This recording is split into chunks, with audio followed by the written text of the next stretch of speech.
Okay, one moment.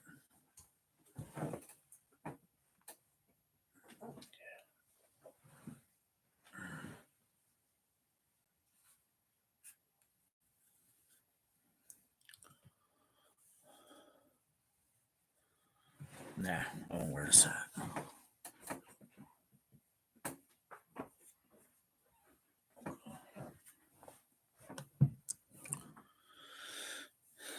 Okay. All right, everybody.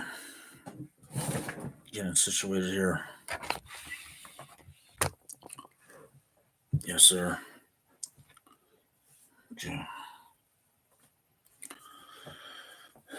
How's everybody doing today?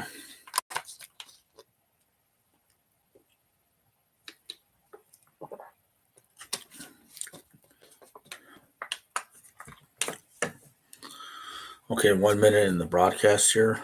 Yes. Now, the theme of this YouTube channel is going to touch on some different subjects. The theme of this broadcast from this YouTube channel will touch on different subjects here, but what I'm trying to base this theme of this video on here is titled as follows, going by Shenmue and Tekken, Why I Am Not Good Enough, and the Truth Testimonial. So I'm going to give a variety of different, variety of different examples and subjects related to why I'm not good enough to be this Ryo Hazuki, and why I'm not good enough to be this Jin Kazama, or even like Kazuma Kiryu. I might touch on that. Not that I really, well, if it's cool, it's cool. I mean, Kazuma Kiryu is cool. I think he's a cool character, cool guy in the video games. I know that those teachers at the time thought very highly of me, and I was a different person. When they knew me going back 30 years ago, um, it doesn't mean that it's impossible for me to do these things, even at my age. I'm 44, but here's the problem I've got. It's just time and denial and discrimination.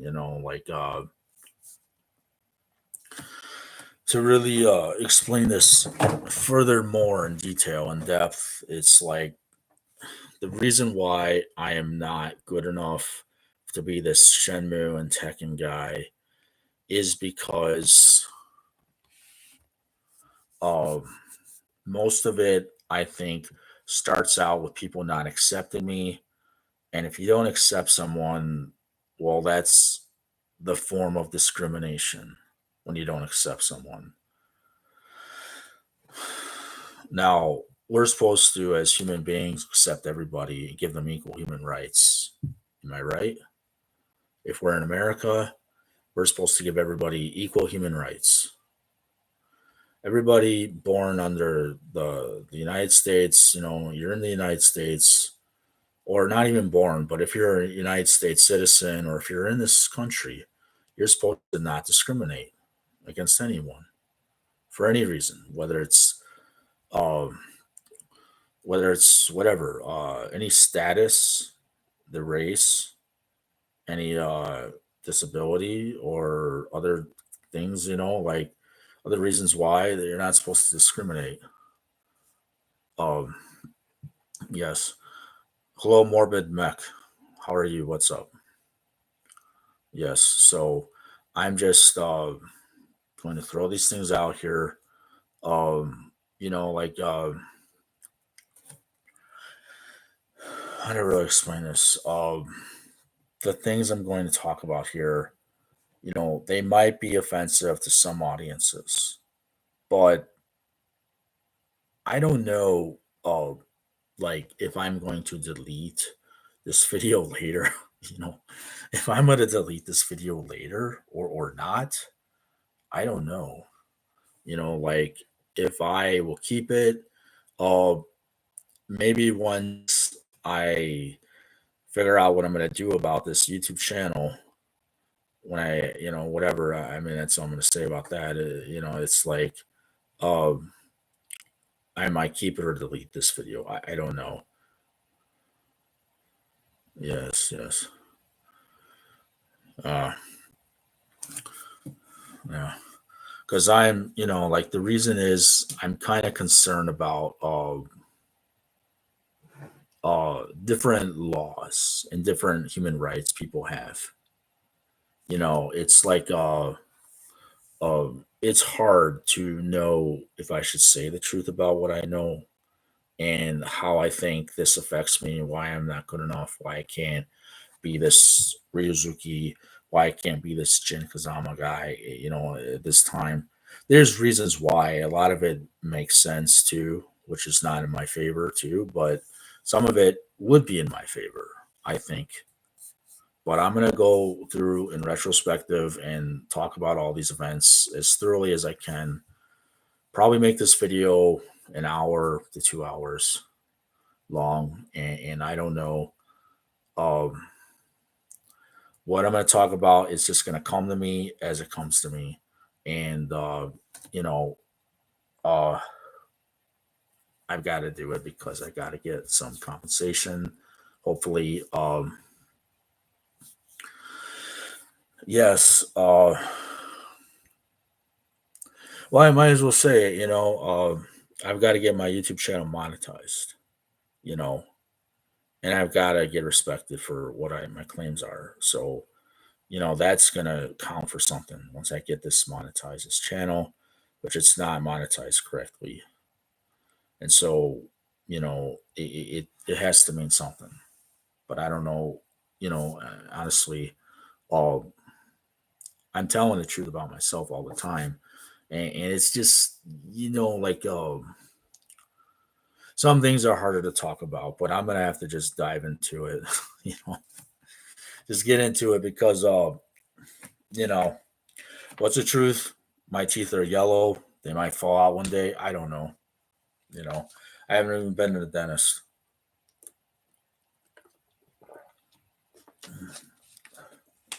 I've been to the dentist, but I haven't been going. I felt depressed over the years. Um, I was heartbroken from a relationship long ago. Like and I'm in a relationship now. Sometimes I'm wondering, um, is this gonna work out for me? You know, because she the girl I'm with now online, I'm not gonna say much about her. Um,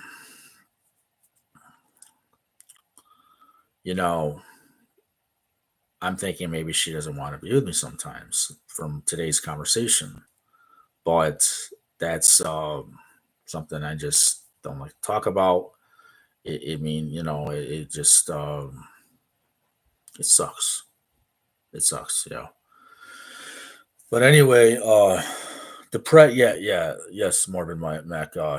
Yeah, depression can come from different things that trigger it, you know, and it can, but it can also come from things that trigger it after something triggers it. There can be a sequence of triggers. Then it's an ongoing thing, depression, But anyway, okay, I'm gonna dive into this. Just get right into it. Jump into it. Yes. Okay.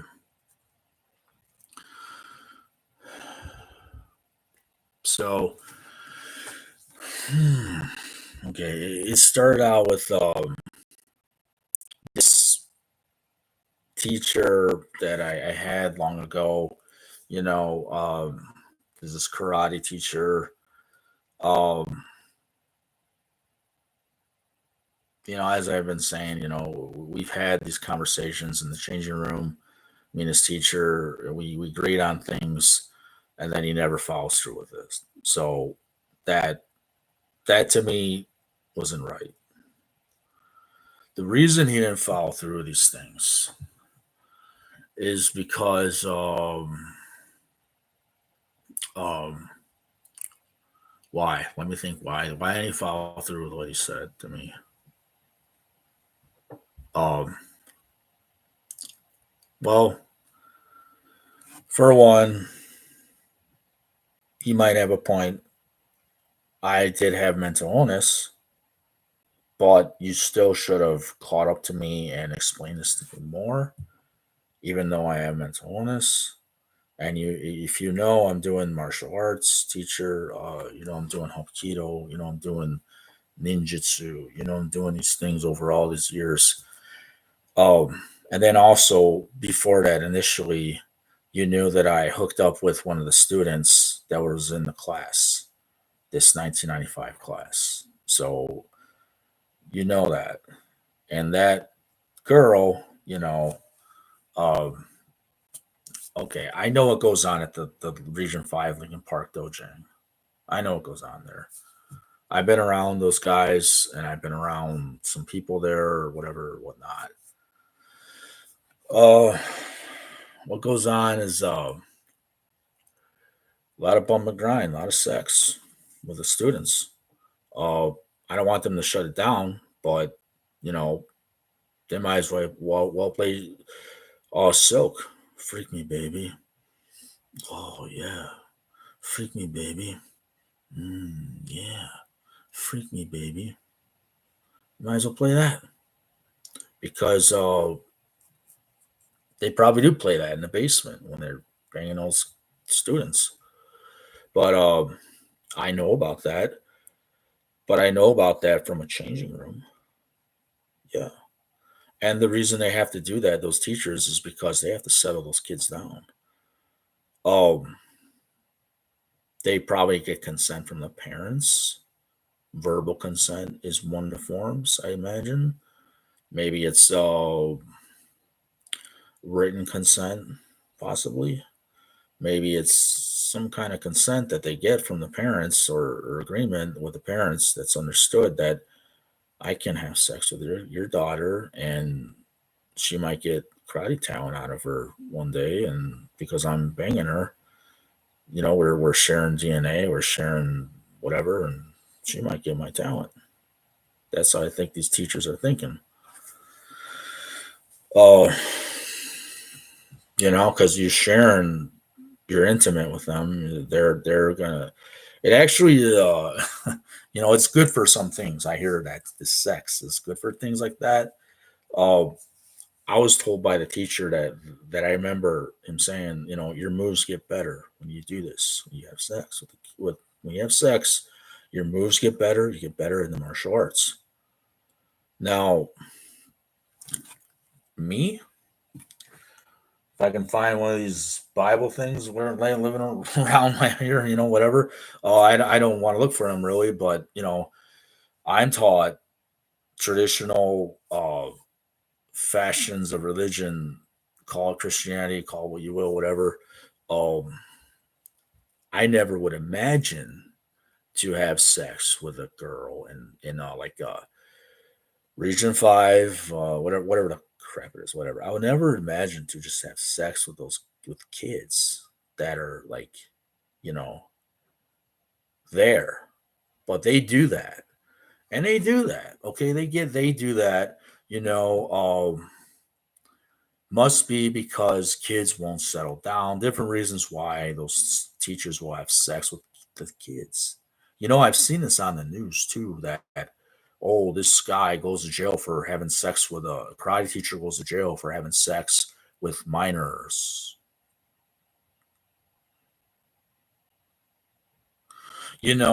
It's real, and I guess if it's not agreed upon with the parents, so you know, then go to jail. I don't know. You tell me.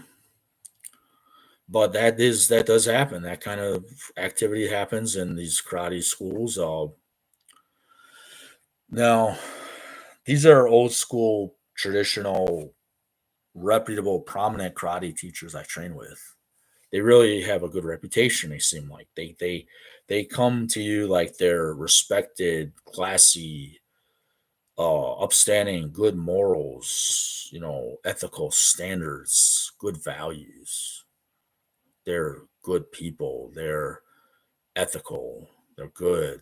They got class. These karate teachers. Oh no, they would never do nothing like that of that nature. How dare you say that?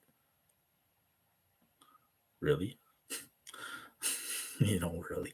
Would they do that kind of thing? Yeah. And I just see what I'm trying to say here is that perhaps that was an opportunity I did pass up with this martial arts in my history. Um, I didn't know that I should listen to the teacher, but that was like so. Um, I'm only age 14, but I look like a trained Marine. Still, it's just a bit too much for me to take in, because I'm raised to swing bats, baseball bats at pinatas. When I'm a kid, they spin me around like my parents, my dad would spin me around 20 times if he could, and I wouldn't get sick and fall down. He'd spin me around up to 20 times before I would be blindfolded and have a bat and swing a baseball bat at the pinata. And he'd raise it, lower it. All the adults are joking, saying things in Spanish, in the background, and the back noise that I can hear it, but I can't see it. They're all laughing. It's a Mexican family I'm from, and so that's my life every single birthday. When I'm 4 or 3 years old, maybe three, 5, 6, 7, 8, 9, every year, and not just my birthdays, the pinatas, but also other kids in my family had birthdays that are Hispanic or whatever, and maybe other kids that are not Hispanic if they're friends of my family, whatever. Well, or they're just maybe I'm related to them too because I'm actually Hispanic and American both, but I'm raised to be Mexican, so that's what I'm trying to say. The standard that I have that I grew up with is being raised Mexican, and so I would always be at so many birthday parties, and they would always have pinatas there. Um, Maybe that's part of the reason why I could handle karate growing up and like spinning and kicking and striking and blocking and doing it with a lot of ease and could do that easily. Um, these free kick strings. I imagine if I'm growing up like with pinatas, those are like easy for me to do sometimes, even nowadays. Yeah.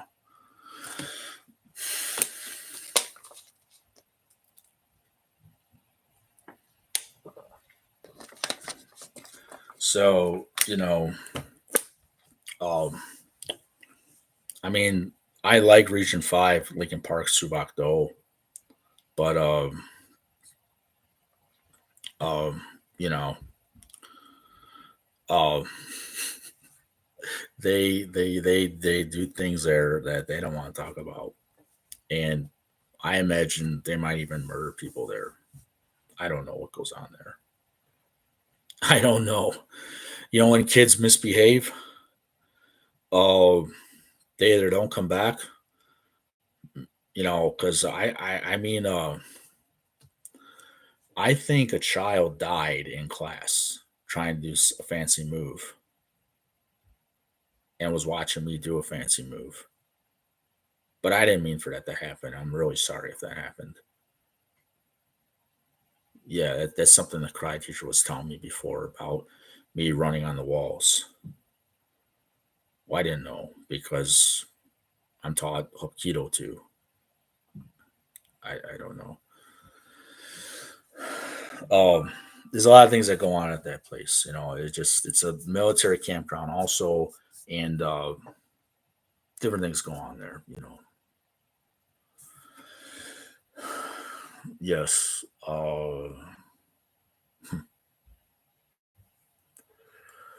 So like what am I gonna say? Okay, yes, yes. The theme, getting back to the theme of this here, trying to stay focused on the subject if I am, but yeah. Why am I not good enough? Okay, so this is the part of the theme I'm talking about. If I'm not known to females in my community sexually,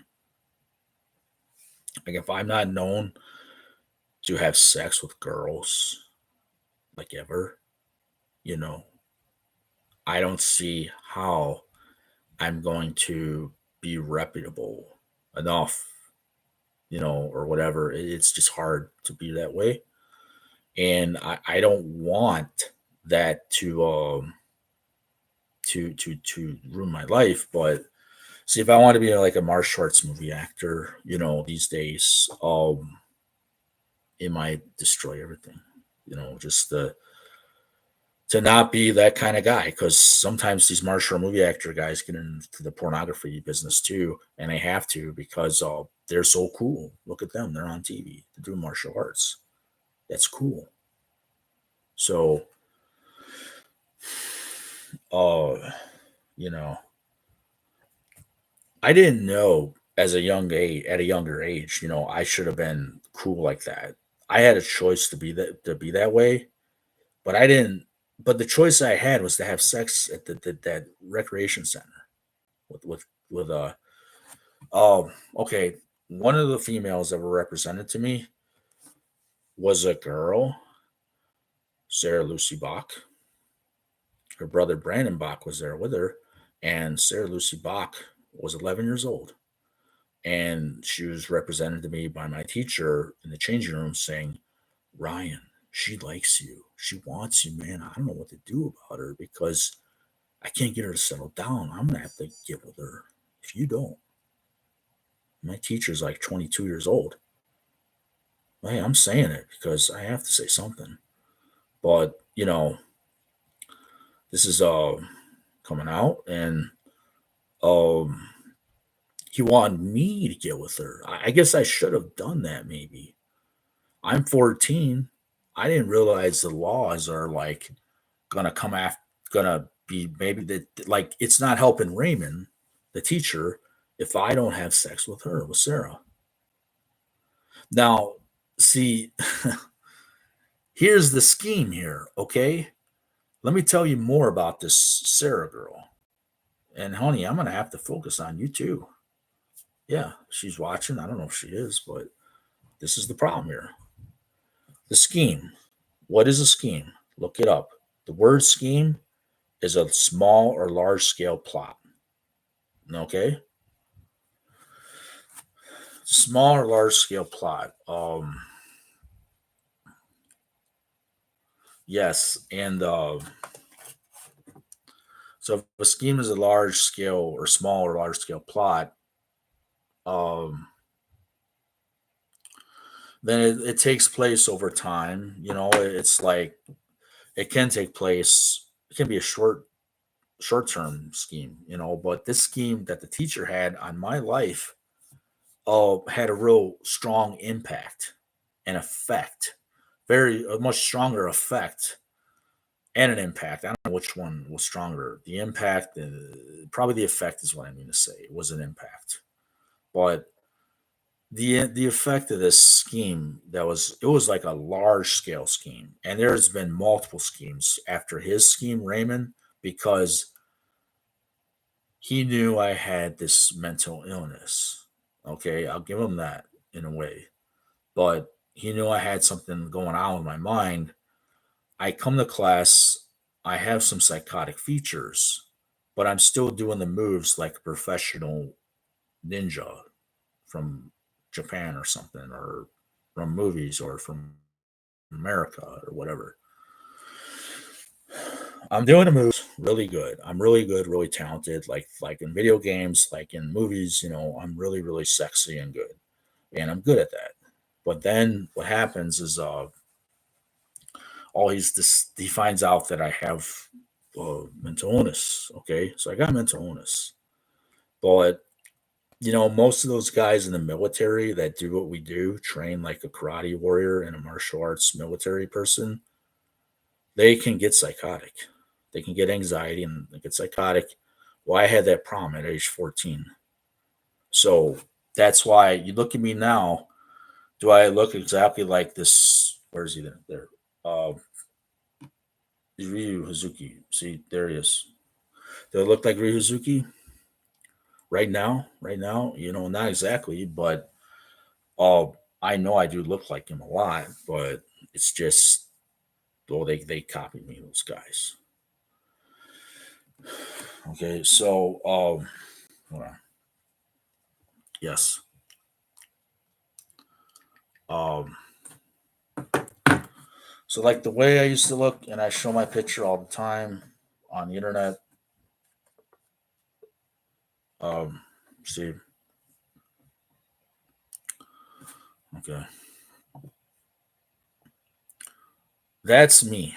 Okay, I had a, I had a lot of girls interested in me in eighth grade. See, this is eighth grade. Okay, you can see the back here. What's that say? Eighth grade, 1995. 14 years old. In 1995, I should have been in the ninth or the 10th grade, but I think I was supposed to be in the ninth grade. Yeah, I was held back. Maybe in the 10th grade. Yeah, I was held back 1 or 2 years. I don't know which one it was, but in 1995, you know how they say warehouse number eight, warehouse number eight.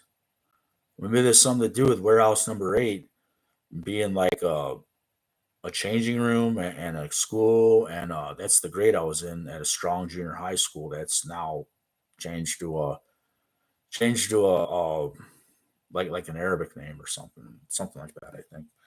I don't know if I don't know if they made it like a Islamic school or whatever now, but it's now different than it's not strong junior high school anymore now.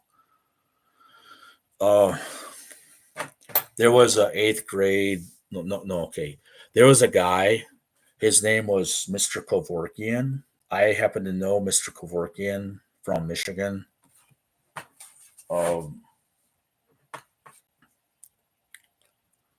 so Mr. Kevorkian knew me, and he was Mr. Kevorkian. Well, he's Arabic. I hear that he's Arabic, and I want to say I know a lot of Arabic people, and a lot of Arabic people are very good people. They're very cool people. I like Arabic people a lot. Um, it's just they're cool people, but they have a different way of looking at the world. Sometimes, they're from a different part of the world, and they're cool, but um, they might have a different kind of perspective on the planet and the country. Well, they're cool people. But anyway, this guy was, I think he was like a Chaldean Christian Arabic person. So yeah, he wasn't Islamic, but he was like Chaldean Christian, I believe. And he was a good man. Mr. Kevorkian was a very good man. He used to be a wrestler. He was a very large, big dude. He used to be a really strong guy. He passed away some time ago, Mr. Kevorkian. Um, I still have some of the cards that he gave me. He gave me these free sporting baseball cards and basketball cards just to be nice. He's a nice principal, good man. You know,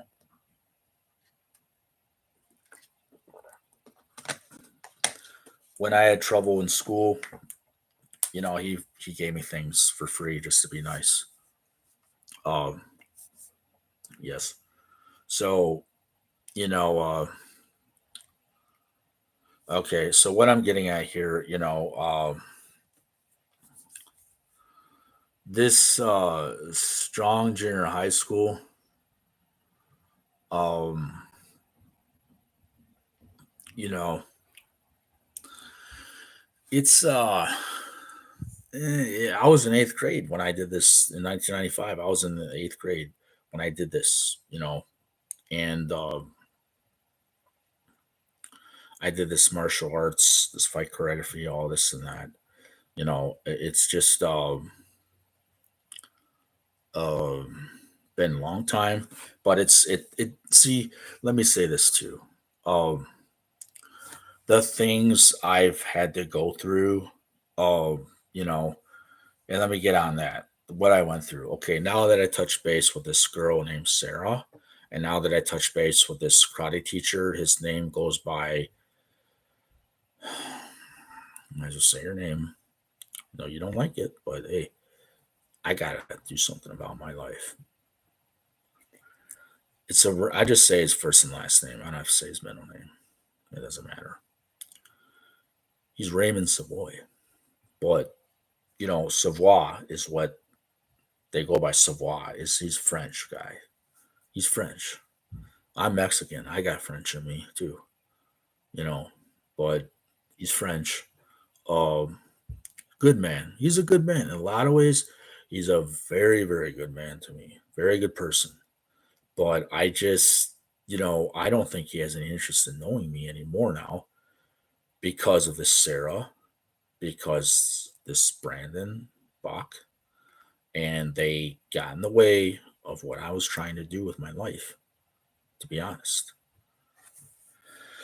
They got in my way a lot. Um, I should have just kept walking, let her keep walking behind me and not taking her number down my hand. I thought she was just going to be like an easy person to be with. No, she's just, I mean, of all the girls, it might be easy to talk to her if she's in my special education classes at Ruby High School, but uh, it's not easy to just to get her to like me after gets to be so arrogant. That karate teacher, he made her arrogant, I think. She copies the same things he says. I notice on the internet. Put your whole heart into it.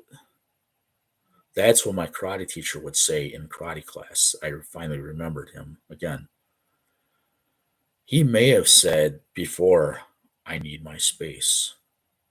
That may have been what she copied from him when she wanted to, you know, not take the relationship serious with me. Not that it ever was serious. It was a serious scheme. Okay. It was a serious scheme. And that's the problem I have with this Sarah Lucy Bach. I want to make sure we know who she is. I don't care if she changes her name, whatever.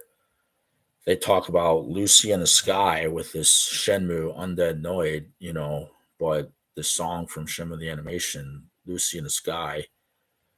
Well, I don't know why they refer to that. There's a Beatles song going about that, but um, they're trying to give reference to me, I think, for that Shenmue the animation song. I paid attention to the lyrics and to the one called Sympathy. That's about someone being psychotic. Sympathy. I pay attention to the lyrics. If I give that in reference about what it is to the likeness of myself, I have been psychotic. I have been these things because I experienced this with the martial arts, and the reason I had these conditions, you see, is because uh, I had a lot of bullies from Melvindale, Michigan, that would pick on me all the time. Every single day in Melvindale, I get picked on by bullies. I get insulted in class. People picking on the way I would dress. People picking on the way I would do things. If I go to the bathroom, bullies won't leave me alone in Melvindale. I got bullies picking on me if I like a girl or whatever the hell it is. I can't like a girl going up, no, And then I got this, background of religion that I can't escape. Oh, if you're Christian, You better get married if you're gonna like a girl. I mean, damn. No, no, no, no, no. That's not how it works, okay? But that's the problem I got. I can't escape my background. I can't escape nothing. But now that I'm older, now that I'm like middle aged, sometimes my own parents are like, "Well, you better get your own place, Ryan. You better move out. Better make some money. Better do this. Better do that." I can't do none of this. You know why I can't get my own place, everyone? Why I can't get my own girlfriend, even nowadays, or for all these years, I can't get my own girlfriend around Downriver, Michigan. You know why I can't get these things? Because of discrimination. But why do I have the problem with discrimination here in my life? Let's figure this out. Okay, let's figure this out. Um, Here's the problem. This karate teacher named Raymond Savoy had agreements with this Sarah Lucy Bach. Okay, they had agreements, and this guy, uh, you know, uh, they've been having relations for a long time. These Sarah and Raymond, and I know that that Brandon guy was in the picture too. Okay, I know he's in the picture. I know that they collected Japanese vintage toys at their grandmother's house behind Penrod Street in Detroit, of the east side off of Warren Street. I know exactly where they did that. Now, the police know probably that are from that Detroit part of East Detroit near Dearborn. They probably know about this. Um, See, you know, this they know about that, but what I'm also offended by these people is that they were after that degree. I had this degree. Uh, you know, it kind of looks like this, but then it doesn't because all that dust. Wow, dust, man, dust. Okay, I shouldn't have picked that up. Whatever. Okay, they know about that degree. They know about all these things. Like okay, okay. So what I'm saying, here's the problem here. Why can I not get my own place nowadays? Why can I not get a girlfriend around here? Why can't I get a date around here? Why can't I get females that like me around here? You know why it is? It's because of a scheme all these years. If I were in court, I would have to tell them the reason I didn't get laid all these years was because of that karate class and the scheme that my karate teacher, he actually confessed to me and told me outside the changing room that he's going to put a scheme, he's going to have to use schemes on my life to reclaim what I contributed to Shenmue, to video games, because I told him that, hey man, if you like my fight choreography, use my fight choreography, use my moves, and use it for Shenmue. I didn't say Shenmue, but he said this. He said, he said, I don't know what I'm going to do with you, Ryan. And I said, well, here's what you can do. If you like my fight choreography, record me, use my moves, and use them to make video games. And then one day I'll take those recordings and I'll take them to Hollywood and I'll be a martial arts movie actor because I want to be like this guy. Because I want to be like this guy right here.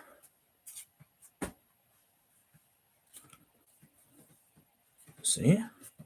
Because my body was emulating a lot of the form that this guy had right here. Okay. I had a lot of talent that resembled JCVD, because I would come home from school and I would watch Bloodsport on television. I would watch Kickboxer on television. I would, I would do these things. I watched Kickboxer 2 on television. I was inspired by Jean Claude Van Damme. I was inspired by JCVD. And I was inspired also by Sasha Mitchell. And I watched these guys do their martial art movies in the 1990s. Um, I watched it, But, you know, my background growing up as a child was not Catholicism. See, JCBD, his background growing up was Catholicism, and I don't know what doctrine of faith he is today, but I know he was uh, he's brought up in Catholicism now, and I've done my research on him somewhat.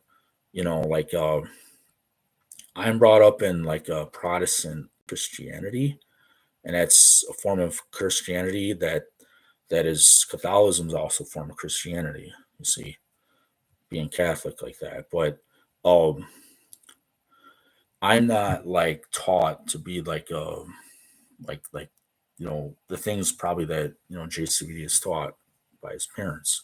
So there's a difference there, I think, and there's also a difference because I'm kind of taught somewhat in the fashion of Chuck Norris, someone in that fashion, but not in the right fashions to be like Chuck Norris, not correctly. No, you see, um, I think I think that well, I don't know. I don't really know. Like I'm kind of wondering, what did my parents think I was going to be like when I was a man? When I grew up, because they took me to play baseball all the time, and I would hit home runs probably like about a number of three times. Hit home runs. Probably the third one was a grand slam. That was almost a grand slam home run, but um, it just and I had RBI sometimes in Melvindale, Michigan, but they there's no proof of that. Probably there were some recordings of my baseball games, but like they never recorded the home runs. My father was a baseball coach in Melvindale, Michigan. He was a baseball coach, and he would always like to throw the sidearm. And he liked throwing sidearms as a pitcher. Sometimes just to practice throwing sidearms. Not that he was showing off. I don't think he's showing off. He just like throwing sidearms to do it anyway. But yeah, like um, see, it's what my father liked was baseball too. I like it somewhat, but I don't like it like I like the martial arts growing up my whole life.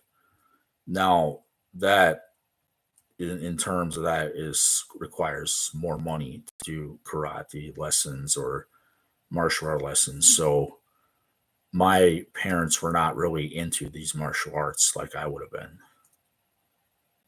and they probably didn't want me to. They thought maybe, well, maybe he'll get hurt.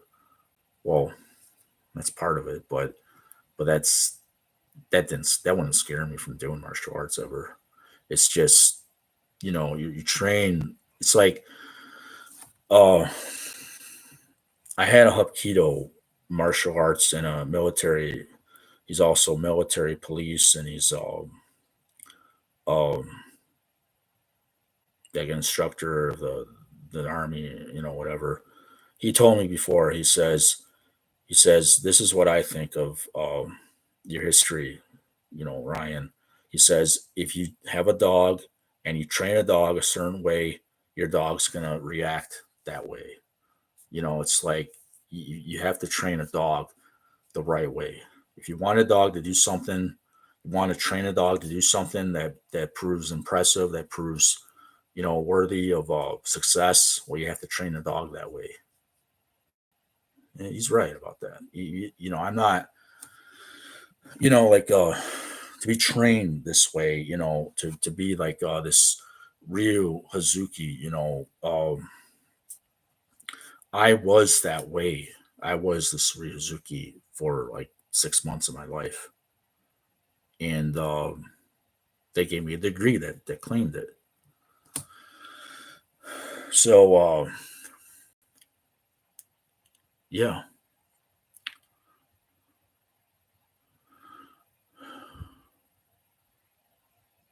like this, you know, yeah. So the military police, they're founded on what they believe on. They believe in, they believe in things that are like police standards too. Military police, state police, all these police. I don't know what they all believe, but I know that they believe. I know some of the things they believe in the martial arts. I've been around them. I know them. Some of these people.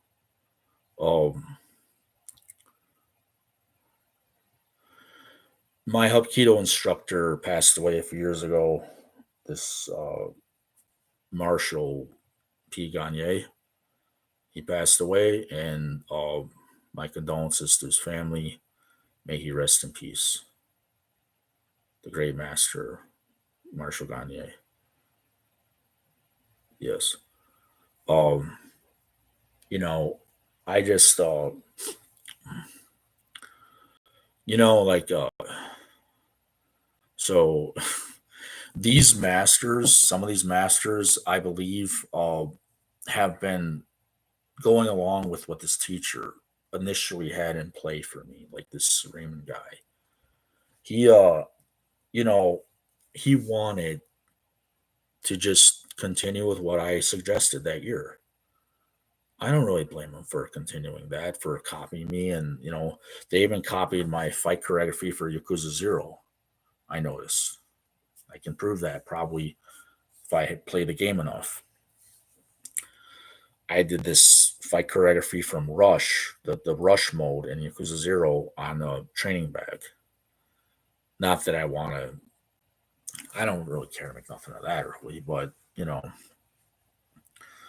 um, my teacher just listened to what I said and he went along with it all these years. But, I see, here's the problem here. I don't like to make this girl I was with for 3 years. She calls it 3 months or less to my therapist, whatever. I don't want to make her look bad. No, I don't want to make these people look bad. I don't. I really don't.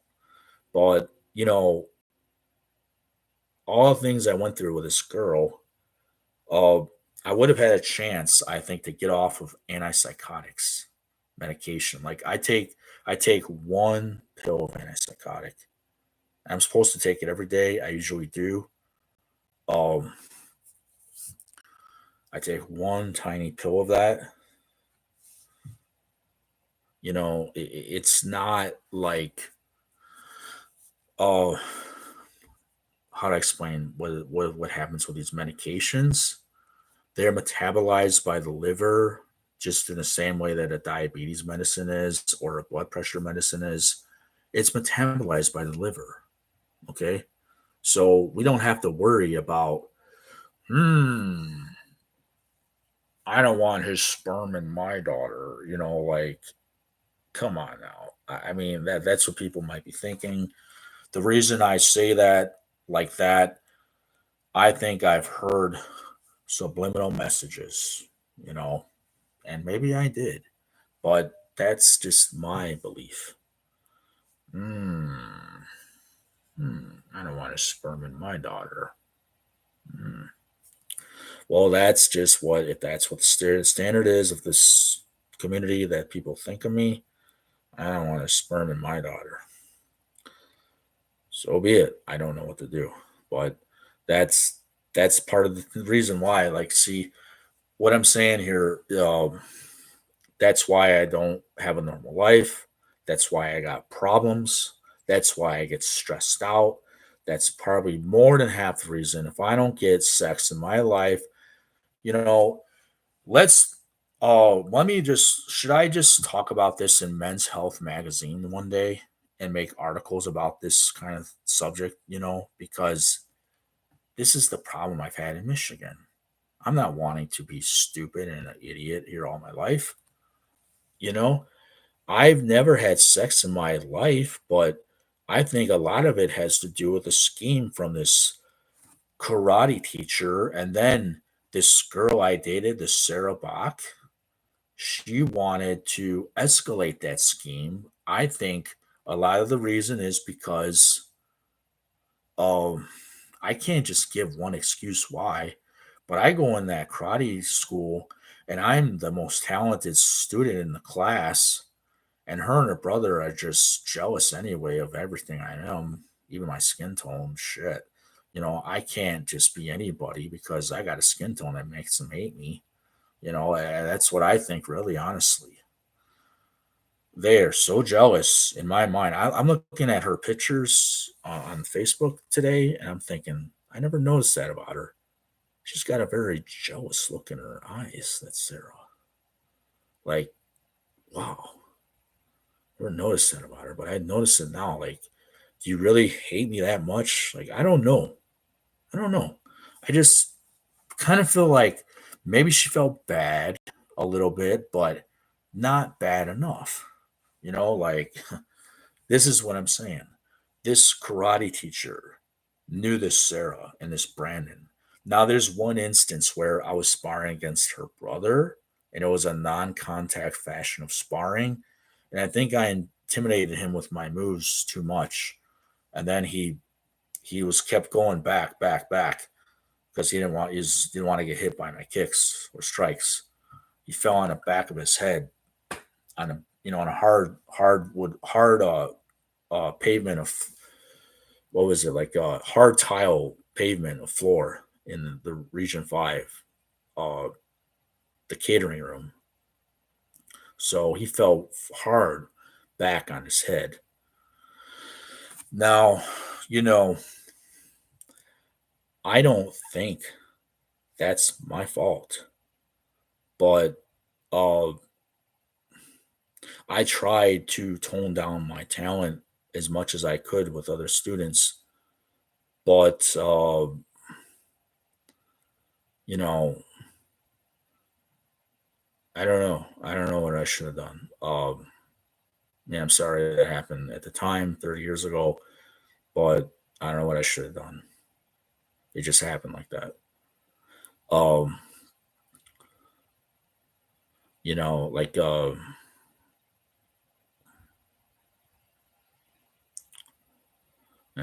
I don't want to change the subject too much.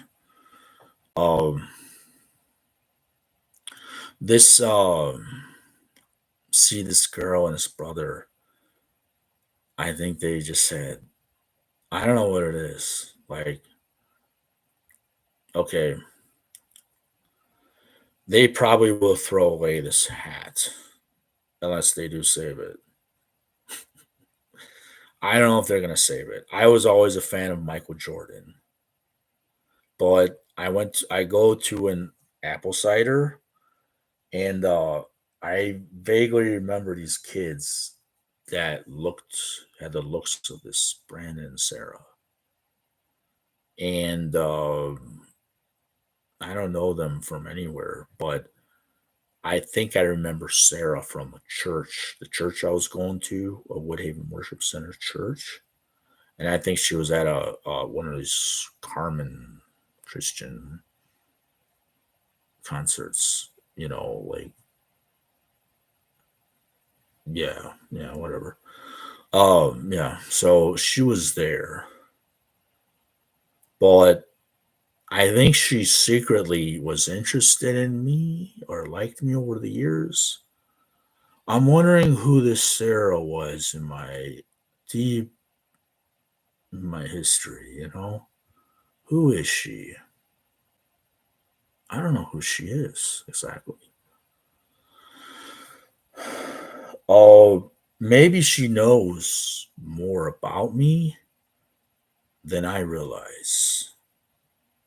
You know, maybe she knows about my family and my history of my family. I will never know. I'll never know. But this is part of the problem here. Oh, if she was at this old concert in the 1990 year or 91 year, 92 year or whatever, well, maybe she was. But uh, I vaguely remember two figures when I was a child. And don't ask me how. I can have visual memories. I have these old memories in my brain that come back to me and they just are there. Now, it's not dementia, I don't think, but I remember things from when I was younger. I don't think it's dementia, but see, like if it was dementia, I'd be oh not knowing, I'd be disoriented. I'm not disoriented, so I don't think it's dementia that I got. It's just good memory. Yeah, I just think it's that. Let me continue. Okay. Yes. So I did something that was maybe perhaps mean at the cider mill. Maybe I did something kind of mean, but I didn't know any better. I'm just a kid. And let me explain this. Okay, I used to like Michael Jordan. Um, I used to be a fan of Michael Jordan. Well, at the time, I had this paper route that I would do, and I would work really hard with my News Herald paper route. Okay, and I went to a place called Gibraltar Trade Center from Southgate, or no, from Taylor, Michigan. And I went in there, and I one day I purchased. They said it's real rhinestone Chicago Bulls hat. I don't know if it's real rhinestone or not. Maybe they're just saying that, but it was like a Chicago Bulls rhinestone hat with the theme of Chicago Bulls. Okay, I get my money together. I think I paid almost $100 for that hat or more, and bought the hat. And then I go to the cider mill, and those two kids are there. Actually, they look like Brandon and Sarah, and I never seen them before. This is before my karate class that I met them there. And what happens is, okay, what? It's funny, but it's funny now. I don't even care now, but it's what's funny here is that rhinestone hat, um, Chicago Bulls rhinestone hat. I'm wearing it, and then Brandon says the same thing Sarah says to me. Can I have your degree? Remember, I talked about that. Sarah asked me, "Can I have your degree?"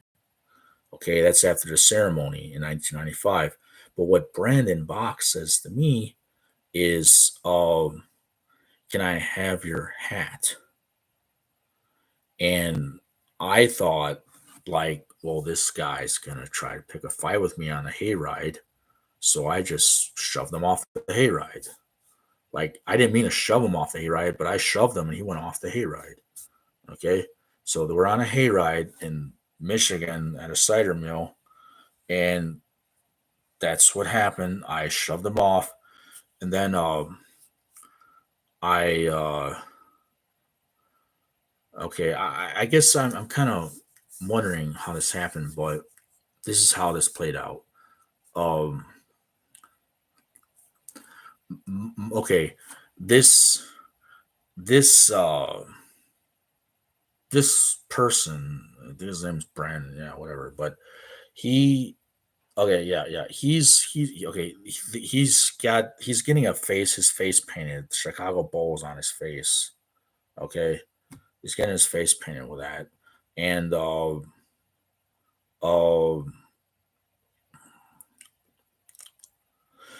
they asked, can we borrow that hat because we like that hat. Well, I shouldn't have let them borrow that hat, I guess, but when I gave them that hat, I was trying. My parents like were waiting for me, but the man kept painting that Chicago Bulls on his face, and he kept taking his time doing that.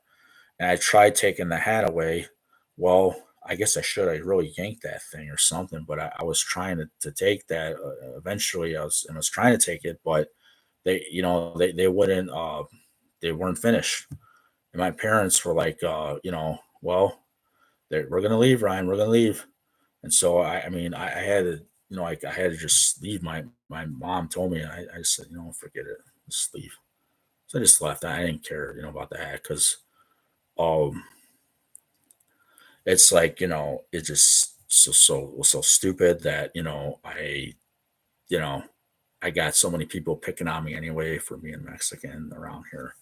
It's just people hate me all my life. Skin tone, Mexican, whatever the holy crap it is. I can't stand being Mexican sometimes. I wish I was Polish sometimes. I'd be accepted, right? I don't know. I don't know what it is. But that's the problem I got. That's probably why my parents say they're Polish around here. They cook sauerkraut and kielbasa all the time because, well, they want to be accepted. I guess it's not good to live around here, but this is where I live, is where I'm brought up and living and all this crap. But that's the problem I got. You're Mexican. No, you're not. You're white. You're less. We're better. That's the feeling I got living in Riverview, Michigan. Everybody thinks they're dominant and better than us. We're a Mexican family. And I think, like, you can't make it here. Michigan, down to Riverview. You can't make it here. You're not going to be anybody here. So it's horrible. You know what it does to your psychologically in your brain? It makes you feel like you're nothing, like you're nobody, because all these other people that are like of Caucasian skin, whatever tone, whatever, you get thinking that they're better. So you can't change that. Nobody's Mexican. I should have been probably around. And I mean, my dad wanted me to get us all out of Mexican town in Southwest Detroit. He wanted us to all leave Olivet area in Southwest Detroit, part of that town near Windmere Cemetery or whatever. They want us to leave that area because there's a lot of crime there. There's a lot of bad things happening in Detroit. So my father raised us in Melvindale, Michigan, and that's part of the history I got there. Like they don't want us to grow up in Detroit because people get killed there and gangs kill people and people kill people, beat up people, and murders happen in Detroit all the time. They don't talk about it. So it's bad, really, really bad. Um, yeah, yes, you know, uh, my dad was around in Detroit when the riots were going on. The trucks, not the trucks, the tanks were outside his house on 12th Street, and they were out there battling with the war on racism and discrimination out there. My father lived through that. My grandfather didn't want to leave 12th Street, Detroit. He stayed there. That's how stubborn he was. Didn't want to leave. So I've got history in Detroit. Like a lot of history in Detroit. And my parents have a lot in Mexican Town and the Latin community. We're very well known from our history a long time ago. But I just don't. Um, they call me El Hijo, I think, in Mexican Town. That's all they call me, El Hijo. They don't, you know, that's probably all they call me. But that's probably one of the things they refer to me as. That means the son. But it's just, no one knows me. So I'm just oblivious, the ghost. No one knows me. Um, like so this is another instance where I help someone. Well, I don't, not that I help someone, but you know, I don't want to make people like feel bad about what I went through in my history. But these are all memory flashbacks. And there's actually times I have testimonials where I remember these things more, furthermore. But um, I can't say I'm like accepted if I'm not. And I don't want to be different if I'm Hispanic or not Hispanic or whatever it is. I don't want to be different, but I'll always be different around here, I guess, not accepted. So that's part of the problem I got. Yes. It's just that way and deal with it, like um I don't know. But anyway, so this scheme led up to that all these years, the scheme from this karate teacher, the scheme from this Sarah girl, and let me give more reference too, okay? Um the karate teacher had this family that came in. All right. He had this family that came in barely, vaguely a few times in class. And um they were just proud people, typical proud people, I guess. I don't know what's special about them. But to the Raven, they're special, the teacher. So they're proud for whatever reason. Why? I don't know why. But they're so proud anyway. Uh, Everybody can be proud, but they're proud of something. I don't know. Um, they're my next door neighbors nowadays. What's ironic to me, I moved from Melvindale, Michigan to Riverview, Michigan, and my teacher, oh, he barely vaguely told me, said to get to know these people, but I remembered that probably like almost 30 years later. Isn't it crazy how your memory comes back to you? See, I didn't know who they were when I moved into Riverview, Michigan. So those are the people that are related to my karate teacher. Okay, they are. Now I vaguely also I do remember shaking hands with this Charles Scoopin in the changing room when I was age 14. And I don't know what kind of BS bullshit agreement I had with Raymond Savoy and Charles Scoopin, but according to the internet resources, their law firm opened up in 1998, and then we're working out this business dealing that were supposed to be about my royalties. Um, I guess they were in control of the royalties. Was it? I don't really know, but they were going to be in control of that, or was is that what it was? I don't know. If anything, I should have had a lot of say in those royalties because I earned them all. But that's the problem here. This teacher didn't make this clear. I'm shaking the hand of Charles Scoopin in the bathroom, and then well, that's the office. That's the office. We're doing these business dealings, and I'm having these conversations with this Raymond Savoy, second Dan, third Dan teacher from Lincoln Park, Region 5. Look him up online, Subak, Lincoln Park, Subakdo. There's a informational article about uh, the karate Dan instructors, and he's one of the very prominent, well-known karate teachers that were part of the Region 5 Subakdo. Um, there's a Michael Hurst, there's a Michael Zigafus, there's a Joey LaJoyce, and I knew them all.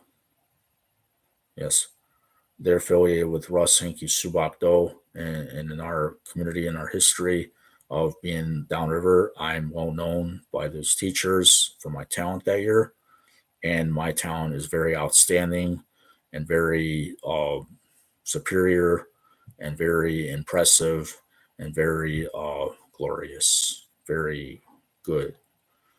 Uh, you know, amazing, amazing talent I had that year. Amazing talent. So I shake his hand. I'm shaking some. Well, I don't. I see.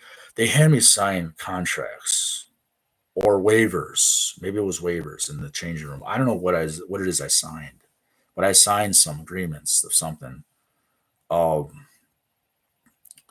there was no parent or guardian present, and I'm also told by Corey Marshall that yes, there's no parent or guardian present, Ryan. So that's not legal. What they did to you.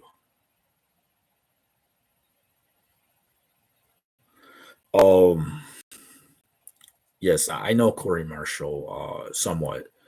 Now, Corey Marshall, I don't think he's going to even acknowledge me for anything or whatever, if ever, if ever. He might. You know what? Let me say this. Corey Marshall might acknowledge me one day. He might acknowledge me for that I've done the moves. From the first conversation I had on the phone with Corey Marshall, was about 2 hours, and he tells me, he says, the first thing he says, "So Ryan, you did all the," he says, "So Ryan, you do the moves for Shenmue, huh?" And I said, "Yes." I don't know if he thought or if he knew that I actually have done the moves in my history, which I have done them. One second.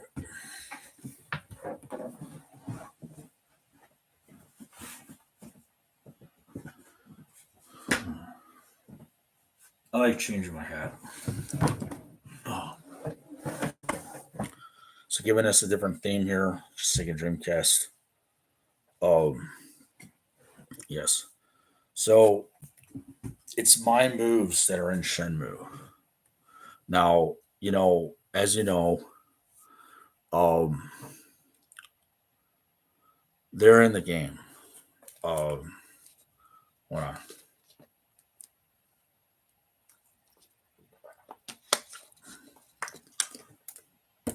Okay. So I'll go back and say this again. The reason why this, the reason why this teacher has decided at the time of 1995 to work with schemes, I believe, is because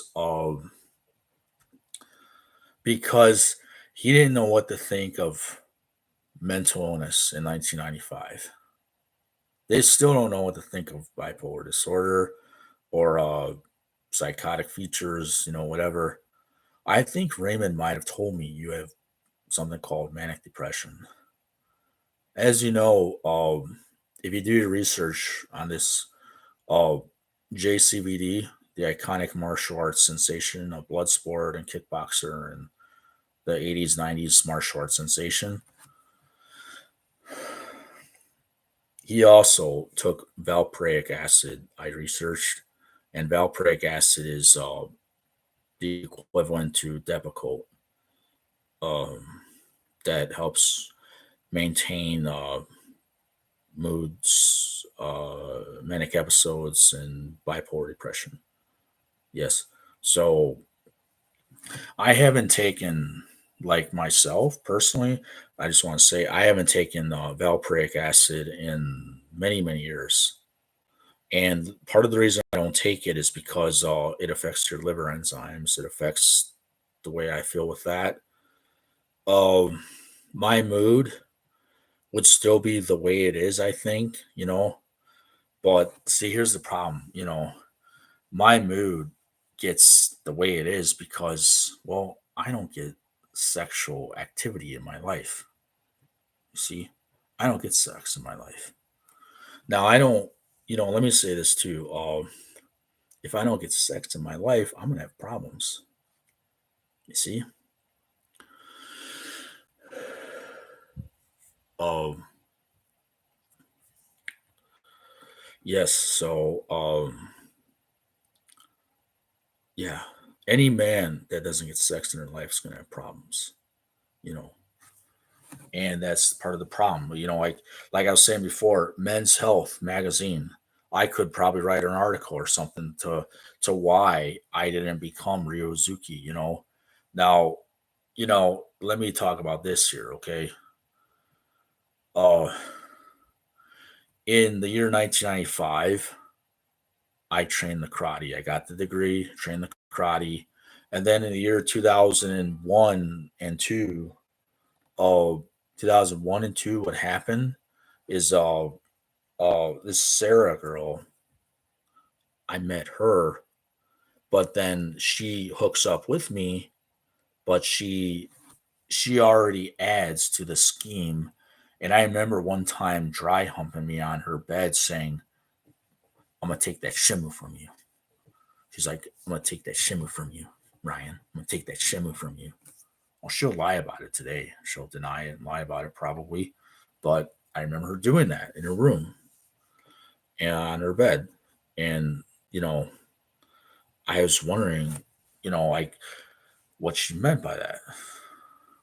Every time I played Shenmue in the year 1999, I always felt like it was the way I used to dress, the way I used to look, the way my moves were done from karate class. But, like something told me with a Sarah girl when I met her in 2001 or two that I wanted to verify this with her, with Sarah, because she's in my life. I just wanted to talk to her about it. I actually thought this Sarah was from the karate class. And she was actually. She was, but she did not earn a certificate or degree in the class. Her and her brother just came to class. They didn't earn a degree, but they came enough to make trouble. And so did the family of this teacher. They came enough to cause problems, I guess. You know, that's how it worked out for me, teacher. They came enough to make trouble, right? Just enough to do that. Yeah. Amazing to me, the hell out of me. Because all these years, it's this simple. A man that don't get sex is not going to succeed in life. I wish I had known that in 1995. That's so young to have sex for some people, age 14, and having sex with all kind of girls that like them because he looks like JCVD. He looks like a military marine personnel. He looks like some kind of sexy model man with martial arts talent from a TV or something. Oh yeah, I look just like those sexiest guys, and that's my history. So it's not just about the look, but it's about the talent. The talent I had that year was really, really impressive and really, really special. So I just, you know, how to explain it. Um, you know, Here, you see the difference here.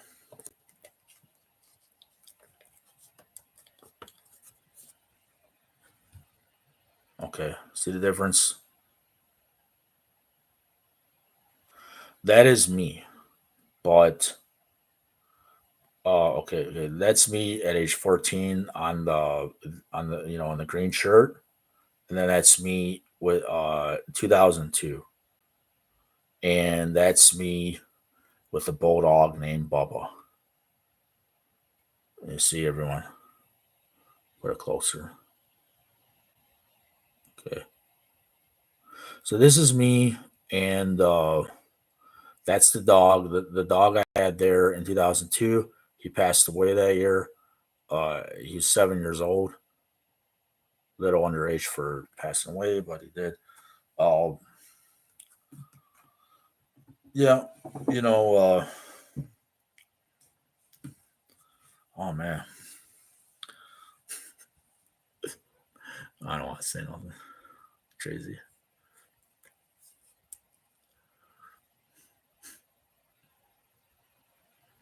Lego my ego. Don't say nothing.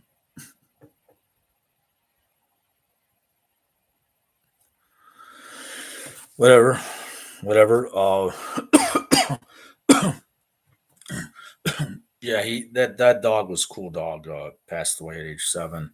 Um, yeah, they're clipping his nails, and they had a freak accident at the veterinary clinic, and that was it. So, you know, the way I think of this is, like, I don't care, whatever though. Yes, um, it's just that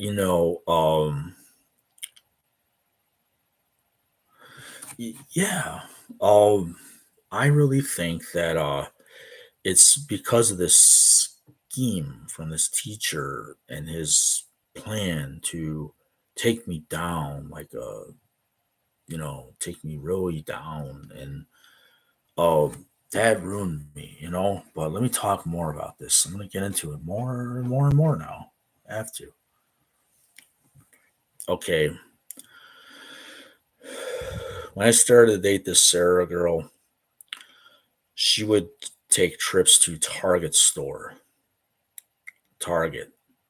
and she would go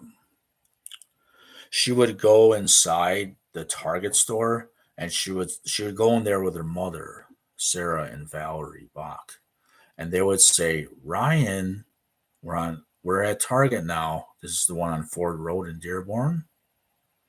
And she says, "Ryan, we're going in Target now, and Sarah's gonna go in there, and don't you come in. Stay in the car because Sarah has to do something that's gonna help her, and don't come in," or something like that. She said something like that. She says, "Sarah, didn't you want to tell Ryan that how did she say it? Oh, this is like how she said it, some kind of vaguely in and out, some bull crap, whatever." She says, "Oh, Ryan, isn't that your neighbor over there, parked over there? Yeah, Wrangler, Jeep, or some kind of shit like that, whatever." But yeah, um, so Sarah goes in the Target stores, and she goes to the bathrooms just like she does in Riverview, Michigan, Riverview Community High School, and just like Mr. Hawley, the gym teacher, says, to have sex with all the guys in Riverview, Michigan. Riverview Community High School, go have sex with the guys, calm them down, blah, blah, blah, blah, blah, blah. Okay, I didn't know this Sarah was just a whore. If I wish I knew she was just a whore because I would have banged her anyway. Well, she didn't tell me. She tells me Sarah all the time. Like when I was giving my whole heart and my love and everything to her, wondering why she didn't feel the same. "I want to make love to you." She says, "Don't. If you do, I'll call the police." Says, "No, your parents don't like that. No," like she gave me some stupid excuse, but sometimes she's like, "No, I'll call the police." And like sometimes she wanted to get with me, this Sarah, but this is the problem I have here. I don't care that I don't know what her marital status is. To me, she's like a typical porn star to me. And I don't even care if she claims she's married and has a family on the internet. I think she's like a typical whore because I seen her at a Polish restaurant too before. She's dressed like a skanky looking person. But here's the problem here. Um, this girl, Sarah, was special to Raymond, special to all these people. Okay, she's special to you guys, but she doesn't give me what I need on the other end to meet me. You don't just meet me halfway. I don't want to just meet her halfway. I would have wanted to take it all the way. And I told her that I want to take it all the way. But no, she says, "Well, I thought you didn't want to have sex." I didn't know what to expect at first. I'm going to a house, and damn it, I guess I should have went to a Hispanic girl's house or something. Like I'm trying to be respectful, but I don't just want to, whip my cock out and put it in her. It's so insane the crap I had to go through with her. Okay, anyway, we go to this Target store, and you know, to the best of my knowledge, um, there's been different guys that have sex with Sarah Bach in the bathrooms and on Ford Road of Target. Um, you know, it it just okay. This is going back like in the year 2001, 2, 3, and she does this for money. I guess somehow there's an arrangement where she gets money. Probably the Scoopin and Lucas law firm paid Sarah's family off money, I would imagine, for sex for their son to have sex with him. Yeah, that's the typical shit I went through. Uh, so this son called Andrew Scoopin is his name, and that's the crap I went through. I should have told. I should have had a what I should have done, and my parents told me this about this Sarah girl. She says, Ryan, I think what you need for Sarah is a private investigator and have him follow her and report to you all the things going on with her because she does do things. My parents told me I should get a private investigator. Now, my parents don't have the best interest in life for me these days and never really did have my best interest because I don't know why. They kind of like the neighbors, my own parents. And that's the part of the problem I got here is that I've got neighbors that just try to dominate and make me look so stupid all my life. And that's the problem I got. This Andrew Scoopin guy, you know, so it's the problem I got. He's related to that Raymond Savoy. I didn't know these people were related for so many years, for like the past um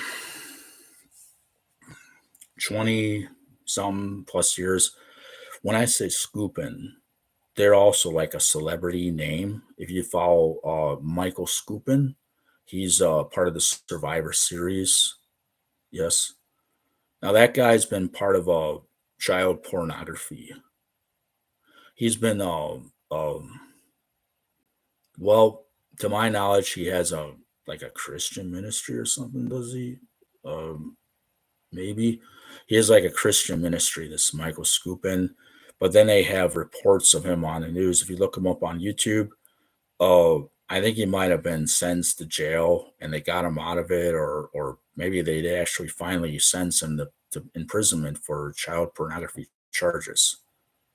So when I talk about this Andrew Scoopin being involved with Sarah sexually in my history, I'm wanting to quote these things because this is all the retrospective problems that caused me to not make it in life as a martial arts movie actor, and I'm age 44. And these are all the problems I've had. You see? So this Andrew Scoopin, to my knowledge, has been banging Sarah in the bathrooms all the time. There's another time. Um, I talked about it one time on my YouTube channel. Um, I guess one time Sarah got beat up pretty bad in Ruby High School. She got bruised up, beat up, cut up with a knife a little bit, and kids jumped on her, raped her, beat her up in Ruby High School. I think the this that it's a Scoopin and Lucas law firm. They pay off her family to shut them up. Well, you guys should have paid me off for what I contributed to Shenmue. I don't want your money really, but I don't really want it anyway. But that's the problem I got here. You have my money. In my mind, you have my money. That's what I don't like to think about. But that's what I'm thinking. They have my money. Those are my royalties before 1998. They're established. Yeah. So it's a problem. Big, big problem. Uh, you know, yeah. Oh, I've got nerve. And I'm getting desperate. I've got nerve. Yes. So the problem I have here is that this teacher never told me like, well, he never came back to me and explained this Shenmue to me at all. This Raymond Patrick Savoy. He never explains nothing to me. He's just a Arizona police officer, and they covered us up about the vintage toys and behind Penrod Street in Detroit, east side of Michigan. The police forces are covering this up about the Japanese vintage toys. They're supposed to go to me. I'm supposed to have a Hazuki residency in Kanagawa Prefecture.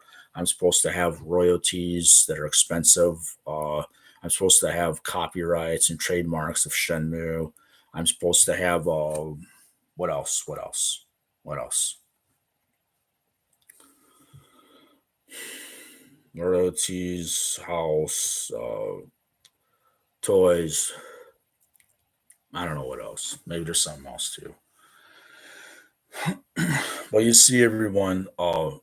Here, this is the problem. Like, see, okay. The reason I want to say that I'm bringing up these names of Scoop and Lucas Law Firm is because there's reasons for that. Now, let me elaborate on this more. Okay, there's also a time where this Sarah girl, I go to this Dearborn Mall and she's with me. But then I remember her on texting on her phone, this Charles or somebody scooping, texting somebody from the Scoop and Lucas law firm. She's texting at Frederick's lingerie shop in Dearborn Mall, whatever the hell it is, Fairlane Mall, Fairlane Mall. Uh, I remember her saying, she's saying, "Oh, Charles likes how I look today. He likes this. Oh, Charles likes that." She kept saying Charles, like he likes this. Oh, he wants to see this. She kept getting on her cell phone, talking. That's all Sarah would do when I was with her. She was always on her cell phone, texting on T-Mobile all the time, making me sick as hell over that. I'm spending my money and my time on this bitch, and she's doing this all the fucking time. Damn it. I'm gonna swear I don't give a fuck. And she's doing this all the time. Texting on her phone all the time, guys with cocks, and just a whore to me. Like I cannot believe. And you know what else she did? She uh she's always on the phone with other guys, blah blah blah blah blah blah blah. Oh, we're just friends, Ryan. We're friends? Okay. Tell me who the hell you are, Sarah. That's what I like to say to Sarah. Oh, when we're on the phone, we're just friends. Well, who are you, Sarah? You're working undercover for my karate teacher, Raymond Savoy. Oh, he's supposed to be Guizhang from Shenmue, right? He does all the moves. Oh, I figured that out too, right? Yeah, yeah, yeah. Okay, so I figured that crap out too. Now, you know what? These police should explain this to me, or somebody should explain this to me, because I'm figuring this out right now, and I'm really pissed off about this. Somebody owes me some money, a lot of money. Somebody owes me a lot of money. I'm not kidding around about this. I'm mad as hell, and I'm offended at like you cannot believe. Somebody owes me a lot of money. Oh yeah, I'm not kidding around about this. But I may not get the money, and I'll just be offended the rest of my life. I used to be a nice man, mostly a good man, but now I'm a pissed off asshole most of my life sometimes because I didn't get my royalties. I didn't get my sex in life. Other people, other men got the sex from the girl that I dated for 3 years. Yeah. And that makes me pissed off. Yeah. So when I'm pissed off, I have to complain about it. Yeah. That's the problem I got. This Sarah girl, I tried figuring out who she was in my history. I was with her for 3 years. I remember took her to Florida. You know, um, I think she had sex with people in Florida too when I was with her. I think actually, she probably went to the bathroom and had sex with the lifeguard. She does all kind of things that are insulting to me, and she never would have sex with me. But this is part of the reason she had a scheme on my life, because she added to the scheme to take this away from me. This Shenmue, you see, this is what really happened with Sarah Bach. She don't want to tell you these things. No. So, you know, I'm a man. I mean, do I got to whip my dick out and show the whole world I got a dick too? And show Andrew, yeah, I got a cock. What am I gonna do about this shit? It's a problem I got, big problem. Because see, Sarah also dated this Andrew Scoopin. And when I say dated, they just hung out, were banging each other. I think she spent a few nights over there banging her. They're banging each other in the house. I'm here at this house where it's like this is on the door, the blood of the lamb, and all this stuff. Whatever during Easter basket. Where's the Easter basket? Do I got one here? Oh yeah, I got one. Yep, yep, I got one. Here we go. Ta-da! What's that? Remember that, Raymond? Ta-da! Told me nothing now, right? Shit. Whatever. See, here's the problem. I got your Easter basket there. You want your Nature Valley Trail Mix bars? Maybe I can pull one out there. If the brew clone didn't eat it. Oh, maybe it eats things. I don't know. Whatever.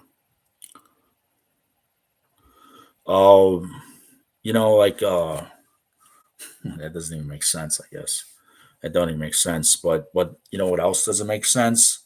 What else doesn't make sense is, to me, like it's, well, maybe like in a manner of speaking, it's not fair, so it doesn't make sense. Well, people don't care that you're fair. They're fair with you. You know what I'm saying? Like this Sarah and Brandon and their family, they didn't care that they were gonna be fair with me because they were not fair with me. Like this, Sarah wasn't fair with me, and so Sarah got royalties from Shenmue, Sarah Bach, and then this Andrew and this family parents, they got these royalties of Shenmue, and then probably I think at one time I offended somebody named Jacob Tonova. Yes, and he might be a pilot living in Florida nowadays. He might have gotten Shenmue royalties. I wonder if that is true. If he got Shenmue royalties too. Oh, there may have been other students from Ruby High School that they deemed they wanted to give Shenmue maybe my royalties for my degree. I don't know what kind of royalties they were, but I don't know if they're just from Shenmue, but they're probably from Tekken, Ben, and Amco. Whatever the crap it is that they sold my fight choreography or whatever nature, the martial arts contribution I did, I think their family just gave away those royalties to everybody, and I didn't get nothing. I got not one single penny, not one single penny. Yeah. So I'm led to believe that maybe perhaps I'm just going to have a testimonial if I can ever bring this up in a court of law. I don't know. You see, this is the problem I got with these people.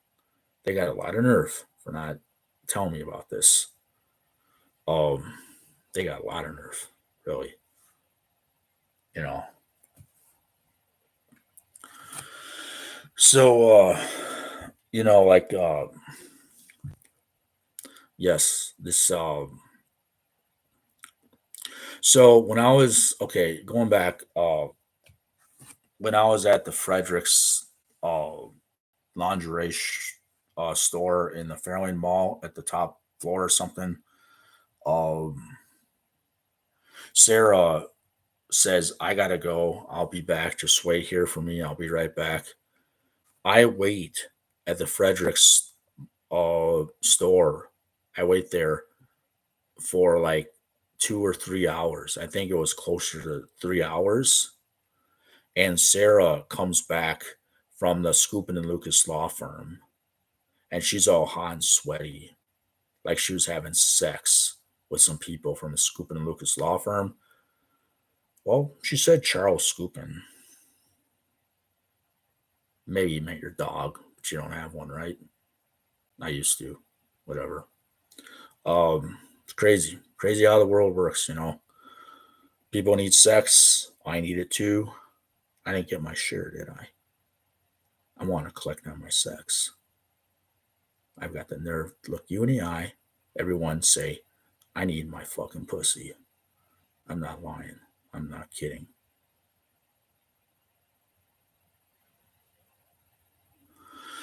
So that's the problem I got. I have my needs too. I'm a man. And if I have to, I'll deck your kids in the face if they want to fuck with me. Don't fuck with me. Okay. So I'm just saying, that family next door to me, I never really liked them very much because I don't know why. I just never really liked them. I'm trying to justify why I didn't like them, but I shouldn't have to justify it. I just never really liked them that much anyway. But that's the problem I got. It's like, um, I'm sure they didn't like me either. They don't understand me. I don't understand them. Just two different. We're two different kinds of people. Um, didn't know them, didn't like them. I don't know what to say. But that's part of the difference here is that I was supposed to get to know them. According to my karate teacher, he told me to get to know the Scoopin and the Scoopin people. He said they're gonna have a law firm called the Scoopin and Lucas Law Firm. Well, he told me something of that reference in the changing room, and I don't remember him saying that until of recent times, like about maybe 1 or 2 years ago. I remembered that again. It's funny because I went to the Region 5 Subak and they said that no, no, I went to train at Region 5 Subak in Lincoln Park, Michigan, and when I trained there, I also meditated, and my memories came back to me over time. Okay, so they came back to me through training and meditation. Region 5 Lincoln Park Subak is a very spiritual place. It definitely is.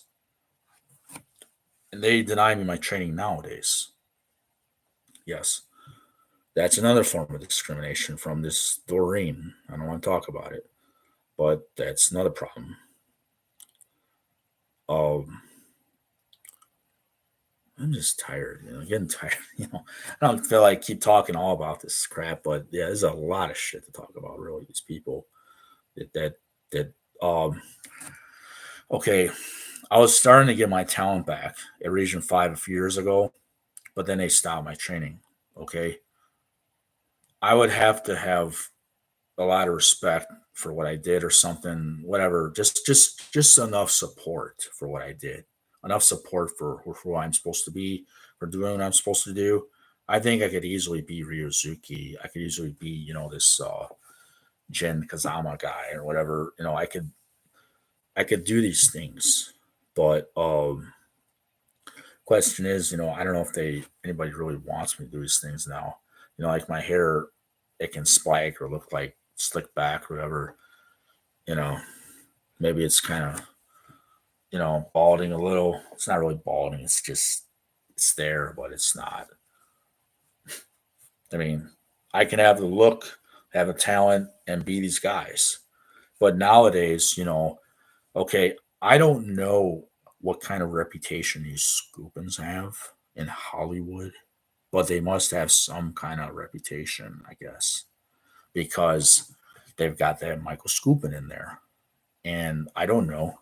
He was in Hollywood and people know him, but to me, I think like maybe their reputation in Hollywood and their time in Hollywood, their claim to fame is timed out long time ago. The Survivor Series has been done for how many years? So, you know, now, like for me to go to Japan and be Ryuzuki and do these moves, I think it's a strong possibility. But I don't know if I would be chosen for that nowadays. But I was definitely selected to go to Japan by my teacher, Raymond Savoy. And I was selected by these Don teachers. They all agreed that I should do this because I always talked about my admiration for Japan, my admiration for the martial arts, and all these things about this. Um, which they never followed through with this enough. But this is the problem. What I'm trying to claim here is that, see, this scheme from this karate teacher and this Sarah girl have ruined my whole life, and I cannot get a girlfriend around here. I cannot get anything around here. Like, I do have an online relationship with a girl, but from the way she was chatting with me today, maybe she didn't mean any of those things. Maybe she didn't mean any of those things. My online girlfriend, wife, whatever it is, I don't know. But this is part of the problem here is that um like, see, I love this girl that I'm talking to. I do love her. I've been planning on meeting her for a long time, but if I don't have the establishment that I'm supposed to have right now, which I might get it very soon, according to what's going on in my life. I don't know. I might get it pretty soon. But here's the problem.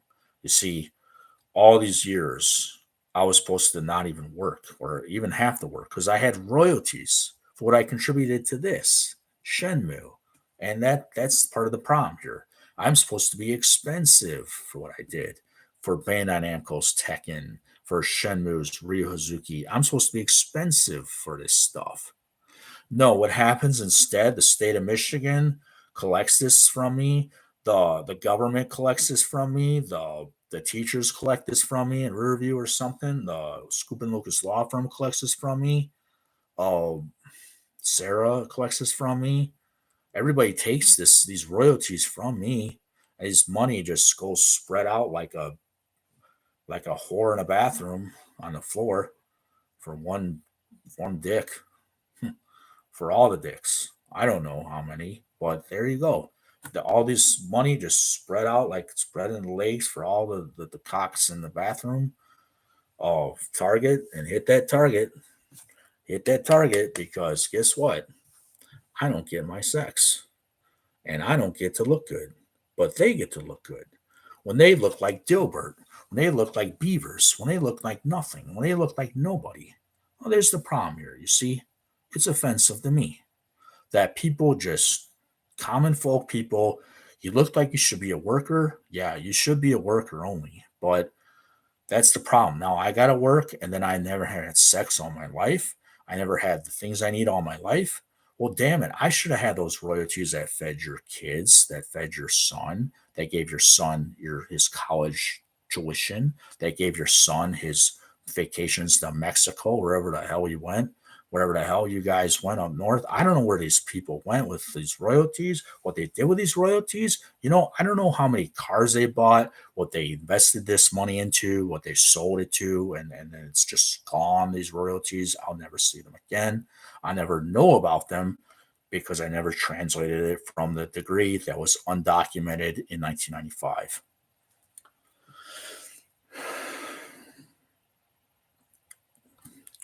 So that's the problem I got. See?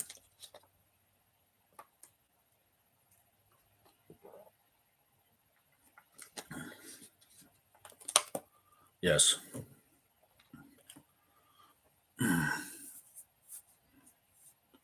Okay.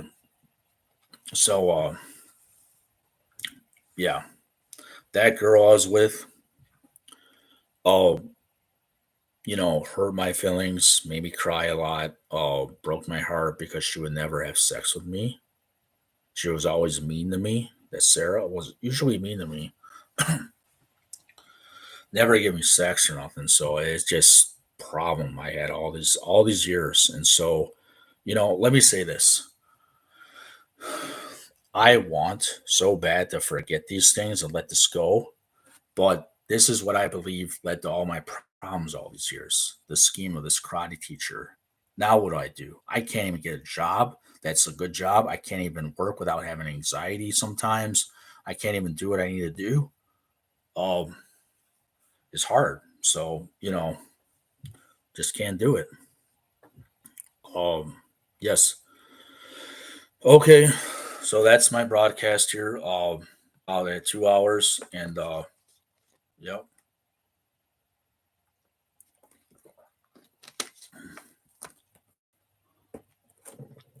I know I've talked about some things that are personal and maybe crazy, but I had to do it, and I did it for my YouTube channel.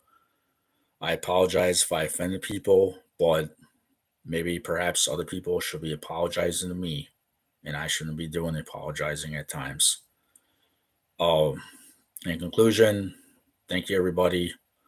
Not that it's an essay, but I want to say thank you everyone for listening to my YouTube channel. Thank you everyone for listening to this broadcast themed about Shenmue and Tekken and why I am not good enough to be these characters and why or why not. See, maybe we'll say why not because I think I can still do these things, but I'm just given that scenario of comparison there and giving also the a truth testimonial of what my history is with these people that have something to do with this Shenmue and this Tekken, these royalties, copyrights, whatever, the claims that will give me money, compensation that would make me have a house, make me be somebody, you know, give me equal human rights and fair opportunity. Um, that's what I'm claiming. I'm trying to get human rights that I need acknowledged. I can't get that because people just disrespect me around here. Probably I don't know if I'll ever get the respect I deserve. Or living in Riverview, Michigan all my life. I don't know. I wanted to be on TV in Hollywood. Like I said, let me say this. I don't want to make Riverview, Michigan look bad. I don't want to make Michigan look bad. But at the same time, I've been through a lot of crappy hell that has given me these problems too. Yes. Uh, it's the schemes. And that's what set me back. Um, yes. Okay. Thank you, everyone. I'm Rich Ruzuki, 81.